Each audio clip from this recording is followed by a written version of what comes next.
1교시 질문으로 정리해요. 자, 오늘의 한 주 읽으면서 우리 엄마들이 각자 이렇게 생각을 하셨을 텐데, 우리 집 공간에서 가족들의 공간이 균형 맞춰 배치되어 있는가요? 자, 아빠, 엄마, 아이들, 자, 이렇게 구성원들이 있잖아요. 우리 집 공간을 잘 들여다보세요. 자, 가족들의 공간이 균형 맞춰서, 우리가 균형 맞춰서라는 거는 각자가 각자의 어떤 공간을 하나씩 차지하라는 의미보다는 각자의 공간이 그 역할, 정체성을 가질 때 가족 구성원들이 골고루 배치되어 있는지를 한번 검토해 보셔야 된다는 겁니다.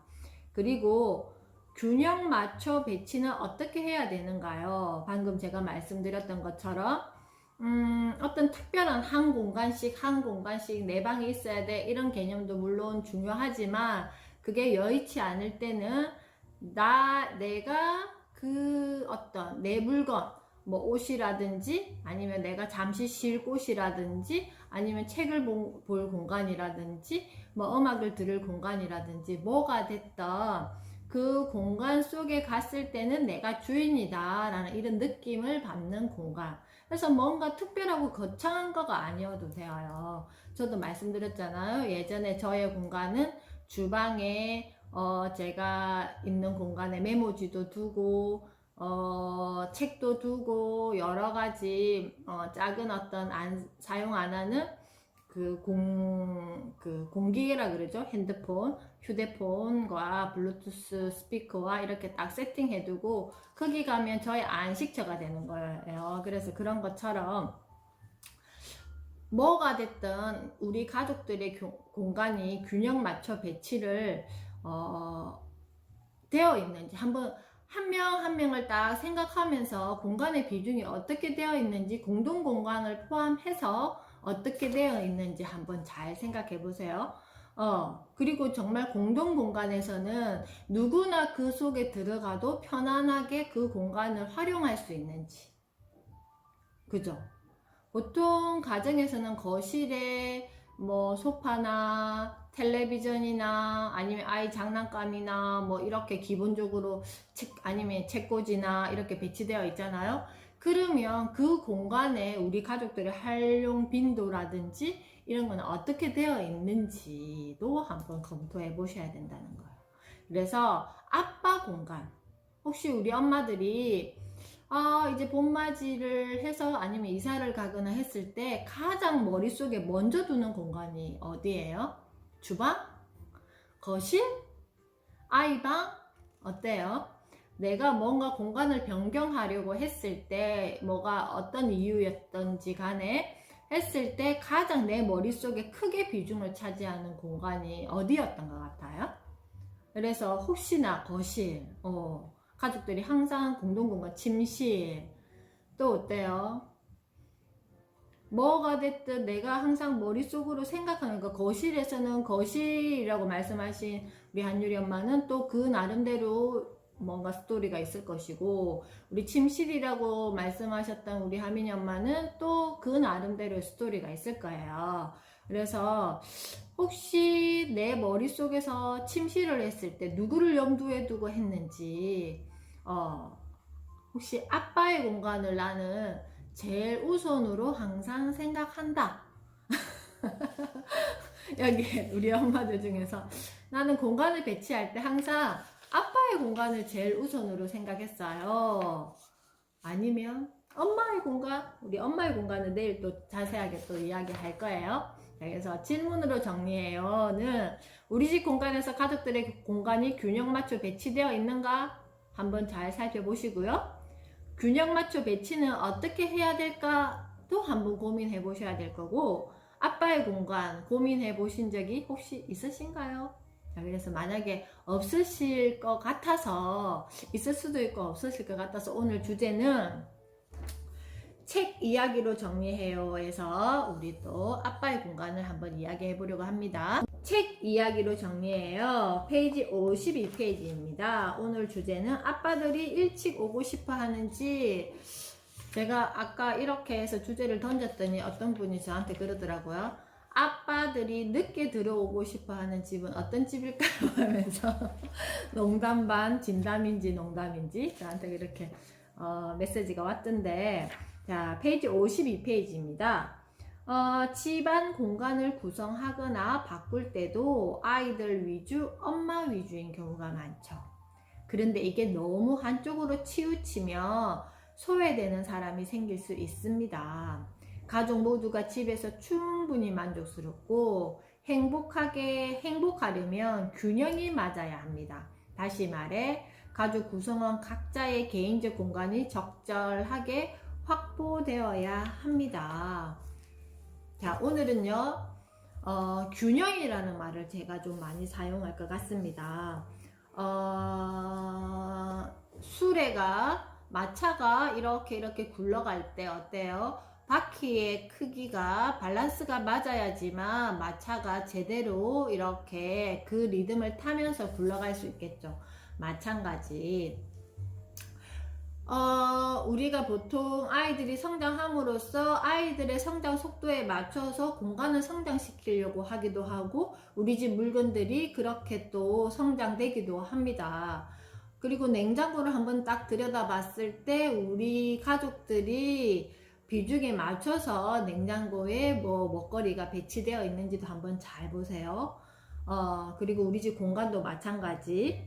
자, 일하는 엄마, 아빠에게 가장 중요한 건 휴식과 숙면이다라고 했습니다. 첫째, 집안에 쓸데없는 물건이 너무 많아서 정작 가족들이 사용할 수 있는 공간이 좁기 때문에 그렇고, 둘째, 집 안 공간이 지나치게 아이들 중심으로 구성되어 있기 때문에 교수님 집이라고 해도 엄마 아빠 책은 어느 한 기퉁에 방치되어 있고 아이들 책이 온 집안을 뒤덮기도 하고, 그리고 장난감은 말하지 않아도 아시겠죠? 심지어 냉장고 안에 든 식재료, 음식조차도 아이들 것으로 가득 차 있습니다.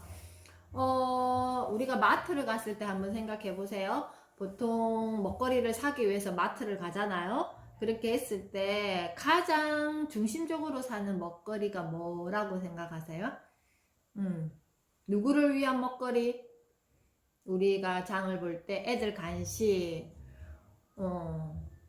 혹시 이거는 꼭 내가 먹고 싶어 하면서 꼭 마트를 갈 때 고집하는 무언가가 있어요? 이거는 꼭 내가 먹어야 돼. 나를 위해서 사는 거야. 아니면 이거는 아빠 거야 라고 이렇게 뭔가 실명제, 우리가 마트에서도 이렇게 실명제가 필요합니다. 저도 과자를 사거나 뭘 살 때 이게 실명제를 많이 사용하거든요. 과자를 사도 간식을 사도 이거는 누구 거, 이거는 누구 거 이렇게 해요. 그게 왜 그러냐면은 이거는 공간의 문제가 아니에요. 공간의 문제가 아니라 균형의 문제라고 생각합니다. 보세요.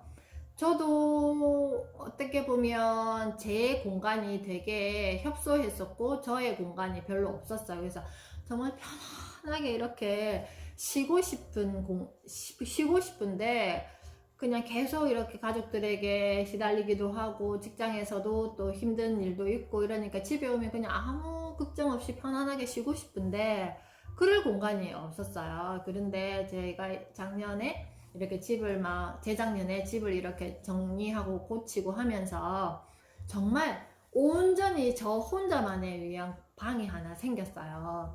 그래서 거기에 이제 모든 것을 저에게 맞춰서 이렇게 세팅을 했단 말이에요.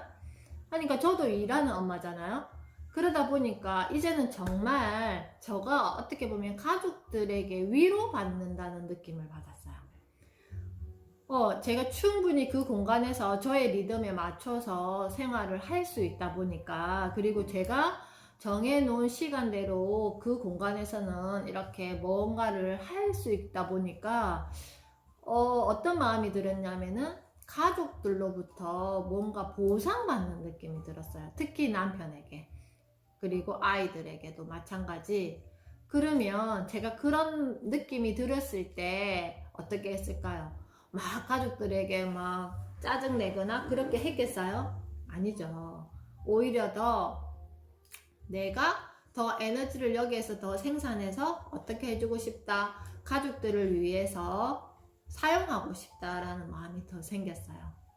그래서 오늘 우리 아빠들이 일찍 오고 싶어 하는지, 솔직히 아빠들이 직장 생활 하시고 집에 오셨을 때 정말 아이들 눈치 그리고 와이프 눈치 받지 않고 편안하게 가서 뭐 TV를 보든지 휴대폰을 하든지 아니면 쉬고 싶을 때 쉬든지 그렇게 할 수 있는 공간이 있을까요? 그러면 아빠들 마음에서 어떤 마음이 생길까요? 집에 빨리 오고 싶다. 나는 그 공간에 가기 위해서 난 집을 빨리 가고 싶어. 나는 그 공간에 가면 또 내 와이프가 나를 위해서 이렇게 뭔가를 이렇게 만들어준 이 공간을 빨리 가고 싶어. 빨리 쉬고 싶어. 이런 마음이 드는 어떤 공간이 있을까요? 아이들도 마찬가지겠지만 아빠들은 그렇다고 냉장고 문을 열어도 우리가 그런 말 한다 그러잖아. 그거 안 돼. 애들 거야. 당신 거 아니야. 그래서 항상 서열에서 제일 밑으로 밀려난다고 하잖아요. 그런데 또 엄마들은 어때요? 아빠들에게 이거 해줘 저거 해줘 라고 이렇게 요청할 때가 많잖아요. 같이 해야 되는 것들이 있으니까. 그러면 아빠들도 무언가가 됐든 대신에 이게 아빠들은 감정의 어떤 결이 엄마들처럼 이렇게 섬세하거나 다양하지 못해요. 그냥 직선이에요. 직선. 그렇기 때문에 좋으면 좋고 싫으면 싫다예요. 그런데 와이프가 아니면 가족들이 아빠들을 위해서 뭔가 공간을 만들어주고 뭔가 이렇게 표현 안 하지만 뭔가 보상해 주려고 하는 이런 마음이 생기면 아빠들의 마음은 직선이라 그랬잖아요. 어때요? 무조건적인 사랑을 해주고 싶은 마음이 생기는 거예요. 근데 또 엄마들은 좀 안 그렇거든요. 아무리 그렇게 해줘도 뭔가를 따져요. 왜 그럴까? 뭐 때문에 그럴까? 하면서 막 여러 가지 계산을 한단 말이에요. 근데 아빠들은 약간 좀 직관적이기 때문에 그렇지 않아요. 그냥 어떻게 보상을 받으면 그것보다 곱하기 2를 더 해주려고 하실 거예요. 그러면 당신 이거 해야지 왜 짜증내 이런 거 안 해도 아빠들은 어떻게 한다? 자연스럽게 해주고 싶은 마음이 생긴다라는 거예요. 그래서 우리가 조금 더 넓게 이렇게 봤을 때 근데 거꾸로 우리가 아이들의 공간을 더 크게 주고 아빠의 공간을 협소하게 하면 나중에 어느 순간에는 이거는 우리 아이들을 성장시키기 위해서 해주는 거야 라고 하지만 아이 마음속에는 또 어떤 마음이 생기냐면은 나는 당연히 이렇게 받아야 돼. 나는 당연히 이렇게 대접받아야 돼. 엄마 아빠로부터. 그걸 너무 당연하게 생각하는 무언가가 생긴다라는 거예요. 그래서 고마움이라든지 뭔가 결핍이라든지 이런 것들을 결핍을 찾아볼 수 없기 때문에 어떤 거에 대해서 해주는 거에 대해서 아이들은 또 반대로 고마움을 점점 더 느끼지 못한다라는 거예요. 이 공간을 아기 때부터 너무 당연하게 받은 거예요. 아이들이 내가 결핍을 경험할 시간이 없었던 거예요. 그러다 보니까 오히려 우리가 그렇잖아요. 뭔가 이만큼이 있으면 그게 인간은 본능적으로 만족하기보다는 조금 더 커져야지만 좋아. 그래서 또 조금 더 커진 거에 대해서 또 만족하기보다는 이것보다 더 크게 하고 싶어 라는 어떤 이런 마음이 계속 생긴다라는 거예요. 그러면 이게 어떻게 작용하겠어요? 아빠는 아빠대로 뭔가 치유받지 못하고 보상받지 못하는 심리가 점점 커져서 불만이 계속 생길 것이고, 그러면 와이프나 아이들에게 말이라도 한마디 할 때 어떤 마음이 전달되겠어요? 부정적인 어떤 감정의 말이 계속 전달되겠죠? 대신에 또 아이들은 또 어때요? 그게 아빠나 엄마가 뭔가 불편함을 감수하고 아이들을 위해 내어주는 공간들이 우리 엄마 아빠는 정말 본인의 공간들도 필요할 텐데 나를 위해서 이렇게 해주시는구나 라고 생각할까요? 아니죠. 어렸을 때부터 당연히 받았던 그 공간을 조금만 불편한 일이 생기거나 그게 뭔가 터치를 당해서 좁아졌을 때 아이들은 견디기 되게 힘들어요. 때문에 처음부터 뭔가를 결핍을 너무 의도적으로 많이 이렇게 주라는 의미가 아니라 이만큼의 너의 공간이지만 엄마 아빠가 너를 위해서 충분히 양보해서 이만큼을 더 주는 거야 라는 것을 명확하게 하고 공간을 넓혀 가셔야 된다라는 거예요. 무작정 이거는 너가 좋아하는 공간이니까, 너가 필요하니까, 장난감이 많아졌으니까, 옷을 사다 보니 옷도 많아졌으니까, 신발장도 한번 보세요. 신발의 비율이 얼마나 많은지, 아이들과 아빠와 그리고 엄마와 이런 것들, 한 공간 옷장도 마찬가지, 비율이 어떤지를 한번 이렇게 보시고, 제가 예전에는 제 공간이 없을 때는 제 옷방에 옷의 공간이 굉장히 많았어요. 그래도 별로 만족이 안 되는 거예요. 그래서 우리 아이들이 저한테 뭐라고 했냐면, 우리 남편도 그렇고 저희 남편도 그렇고, 무슨 연예인이냐고, 무슨 옷이 그렇게 많고, 신발도 왜 그렇게 많냐고, 막 가방하고, 저는 막 명품 이런 걸 사지 않아도 되게 가짓수가 종류별로 액세서리부터 이렇게 되게 많았어요. 근데 어느 순간 공간에 대한 만족 지수가 이렇게 높아지다 보니까 그런 게 다 별로 싫은 거예요. 그래서 어느 순간 그걸 확 다 정리해서 그냥 옷장 속에 딱 집어넣었어요. 그랬더니 훨씬 더 어떤 느낌이냐 하면은 하루의 삶의 질이 굉장히 높아졌다. 그래서 어떻게 보면 공간에 대한 저의 어떤 보상이 충분하지 않았기 때문에 다른 거에 대해서 보상을 받으려고 했던 심리가 있었던 것 같아요. 지금 돌이켜 생각해 보니까. 그래서 지금은 막 무료 이런 게 진짜 거의 없거든요. 제가 유일하게 욕심을 내고 뭔가 있는 거는 뭐냐면 책 사는 거, 그 다음에 공부를 하기 위해서 뭔가 강의에 대해서 결제하는 거. 그래서 이번에 제가 3월에 생일이었었는데 가족들이 생일 선물을 뭘 사줄까, 그래서 뭔가 듣고 싶은 강의가 있는데 아직 그게 공고가 안 됐어. 그래서 그거가 나오면 그 강의권을, 수강 신청권을 끊어줘 라고 제가 이야기를 했어요. 그래서 제가 공부를 하는데 투자하거나 그 다음에 책을 사는데 투자하는 거는 아끼지는 않은 것 같아요. 대신에 뭐 옷을 산다거나 뭐 가방을 산다, 그것도 다 거의 다 정리 다 했어요. 정리 다 하고 딱 필요한 것만 딱 세팅 시켜두고, 그 공간에 넘쳐나면 다른 곳에 이렇게 주기도 하고, 신발도 마찬가지고.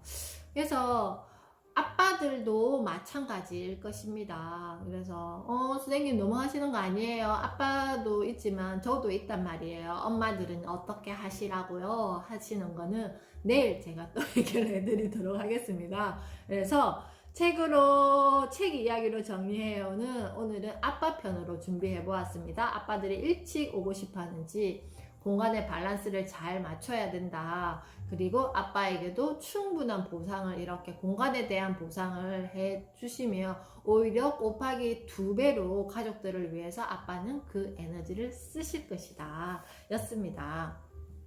신문으로 정리해요.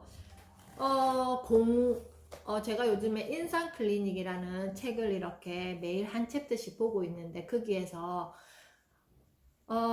표정과 감정이 연결되어 있는가에 대한 이야기를 계속했어요. 내가 만약에 어떻게 긍정적인 표정을 만들기 위해서 입꼬리를 이렇게 하면서 웃고 있잖아요. 그러면 제가 아침에 운동할 때 우리가 계속 이렇게 나이가 들면 이게 축축 처지잖아요. 그게 왜 그러냐면은 여기 중간에 있는 이 근육들이 자꾸 이렇게 처진대. 근데 한국 사람들이 보통 어떻게 하고 있어? 입을 이렇게 다물고 있잖아. 입을 다물고 있잖아. 이게 제일 안 좋은 거래요. 그래서 보세요. 입을 다물고 있으면 여기 있는 이 근육들이 축 처지잖아요. 근데 해보세요.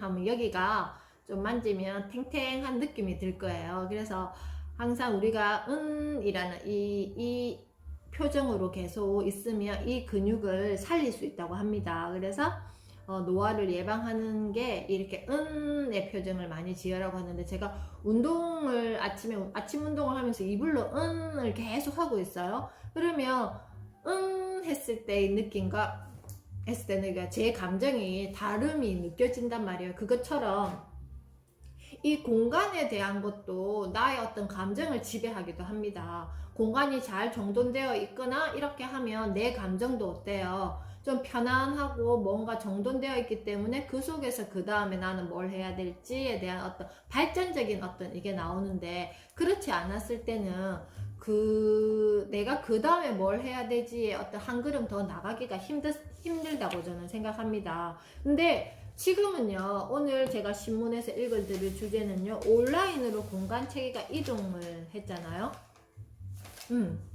모든 것들이 우리가 보통은 이런 어떤 오피스의 개념에서 이렇게 근무를 했거나 뭐가 일상이 일어났다면 쇼핑이라든지 아니면 음식 배달이라든지 아니면 아이들 교육이라든지 아니면 근무라든지 이런 것들이, 그리고 우리가 모임이라든지 이런 것들이 어때요? 랜선으로 이게 다 이렇게 이동이 되었잖아요. 마찬가지 아이들의 세상도 마찬가지입니다. 이게 오래전부터 2007년도에 스마트폰이 나왔으니까 지금 아이들은 태어나자마자 현실 세계와 가상 세계를 같이 만나면서 아이들은 지금 성장하고 있어요. 그런데 이 집 공간이라든지 이런 공간이 굉장히 중요하다는 것은 이 현실 세계의 공간이 정리되어 있지 않은데 아이들이 만나는 온라인 세상의 공간이 정리가 되겠어요? 현실 세계에서 공간이 잘 정리되어 있어야지 내가 만나는 온라인 세상에 대한 공간 또한 아이들이 잘 해석하고 정리할 수 있는 게 같은 맥락입니다. 그런데 보세요. 요즘에 아이들이 이거는 엄마도 모르고 부모님들도 모르고 선생님들도 알 수 없는 사이버로 번진 학폭, 굉장히 심각하다고 합니다. 근데 아이들도 내가 왜 그 속으로 빠지는지를 몰라요. 한 번도 경험해보지 않았고 그 속에서 어떤 일이 일어날지 예측할 수가 없단 말이에요. 근데 이렇게 내가 눈으로 보이는 내 공간들을 잘 정리하면 아이들이 무의식적으로 공간에 대해서 이미지 메이킹이 된다라는 거예요. 아, 내가 사용하는 페이스북은 이런 공간이구나는 어떤 역할을 하면서 이 공간을 사용할 거야. 카카오톡은 이런 역할이니 내가 이런 환경을 만날 수도 있고 저런 환경도 만날 수 있을 테니 여기서는 이런 역할을 해야지. 인스타그램은 또 이렇게 할 거야. 그리고 그 외에 우리 엄마들이 경험해보지 못한 정말 이제는 메타버스에서 아이들이 가상 공간까지도 그 속에 다 포함이 된다고 합니다. 아바타가 되어서 그곳에서 여러 사람들을 만나기도 할 것이고 앞으로는 그게 더 심해질 건데, 그럼에도 불구하고 맨 처음 우선돼야 될 것은 내가 만나는 우리 집 공간이 제일 먼저 안정적이고 뭔가 가족들 간에 그 속에서 유연한 대화 이런 것들이 오고 가야지만 우리 아이들이 만나는 이 온라인 공간에서 내가 나의 정체성을 찾을 수 있다는 것입니다. 그래서 우리 엄마들에게 당신의 인생을 정리해 드립니다 하면서 제가 공간에 대한 이야기를 이렇게 드리는 것은 결국 이런 것들을 다 이렇게 연결되어 있어요. 연결되어 있는데 제가 오늘도 여기 수업 오기 전에 이제 저희 유치원이 그렇다 그랬잖아요. 입학은 있으나 졸업이 없는 유치원입니다. 맞아요. 지금 이제 여기 사시지는 않고 진주 그 혁신도시에 이사를 가신 학부모가 계시는데요. 지금 아이들이 이제 3학년, 5학년 그래요. 근데 그분도 저랑 같이 이게 엄마 아빠 유치원 첫 번째부터 수업부터 꾸준히 계속 하셨더니 지금 아이들이 코로나 때문에 학교를 못 가고 집에서 거의 홈스쿨링처럼 이렇게 수업도 하고 과제도 하고 엄마도 공부하고 하는데 그렇게 말씀하시더라고요. 원장님, 지금 이 유치원 어린이집에서 한 계단, 두 계단, 세 계단 정도 올라갔더라면 지금 네 계단, 다섯 계단을 올라가야 될 이 위치에 있는데 만약에 여기 계단에서 내가 그걸 올라가지 않고 그냥 가만히 있었던 엄마였더라면 지금 어떻게 내가 갑자기 4계단, 5계단 올라갈 수 있었겠어요? 그래서 엄마들은 뭔가 환경이 바뀌고 이렇게 했을 때 어디에 학원을 보낼까? 어떤 선생님이 잘하더라를 염탐하는데 그게 중요한 게 아니라 그 엄마가 아이와 뭔가 잘 지내고 있는 엄마가 어떻게 생활하고 있는지를 봐야 되는데 계속 그 아이는 어떤 학원을 다니까로 염탐한대요. 그리고 그 주변에 학원이 너무 많이 지금 생겼대요. 이런 상황에서 공부하지 않은 엄마들은 결국 행복한 아이와 만날 수 없다를 요즘에 더 절실하게 느낀다라고 말씀하셨습니다. 그것처럼 우리 엄마들이 지금 이렇게 어떻게 보면 공부하는 거 쉬운 일은 아니겠지만 이 다음에 우리 아이들이 만날, 아니 지금부터도 마찬가지일 거라고 생각합니다. 사이버로 번진 학폭, 우리 아이는 해당 사항 없어. 그리고 내 가정에서 내 아이를 위해서 공간도 만들어주고 나는 다 해줬어. 그리고 좋은 환경을 계속 만들어줬고 우리 아이는 아무 문제 없어. 천만의 말씀요. 우리 아이들 그 공간 속에서 어떤 연료를 주면서 어떤 긍정적인 어떤 대화, 우리 가족들의 유연한 대화, 그런 것들이 얼만큼 이루어지는지 한번 잘 살펴보세요. 그게 되지 않으면 아이들이 사이버에서 어떤 세상을 만나든 아니면 친구와 관계하는 세상을 만나든 무엇이 되었든 원활하지는 않을 거라고 생각합니다. 그래서 우리 엄마들 지금 이 시간 정말 금쪽 같은 시간이라고 생각합니다. 여기에서 한 계단, 두 계단, 내가 그거에 더해서 내 공간까지도 잘 정체성을 살려서 정리하다 보면 분명히 그 다음 계단을 올라갈 때 가뿐하게 올라갈 수 있네, 이런 마음이 들 것이라고 생각합니다. 그래서 오늘은 아빠에 대한 공간, 그리고 온라인 세상에서 우리 아이들이 만날 세상, 이런 것들 같이 연결시켜 보았는데요. 그래서 균형이 되게 중요합니다. 그래서 서운해만 하지 마시고 내일은 또 우리 엄마들을 위해서 준비했습니다. 딱 한 평도 좋다, 엄마가 마음 편히 쉴 곳 편으로 내일 만나도록 하겠습니다. 안녕히 계세요.